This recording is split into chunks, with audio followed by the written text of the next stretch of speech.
First, you need to go to your computer browser and type facebook.com, then enter. Click on the Facebook profile icon. Click Settings and Privacy. Settings. Click on Account Center. Click Personal Details. Next, click Account Ownership. Click Deactivation or Deletion. Select the profile you want to delete. Click Delete Account.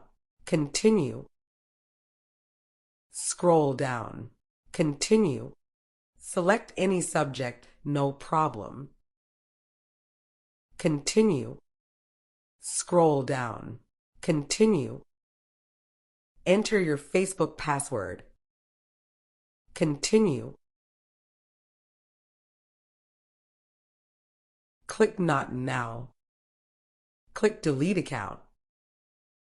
Wait for some time. Log into the account to ensure that the account deletion has been confirmed. First, you need to go to your computer browser and type facebook.com, then enter.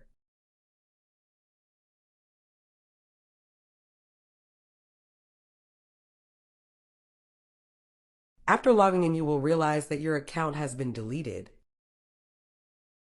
Your account has been permanently deleted. Thanks for watching the video. If the video is useful, please subscribe the channel.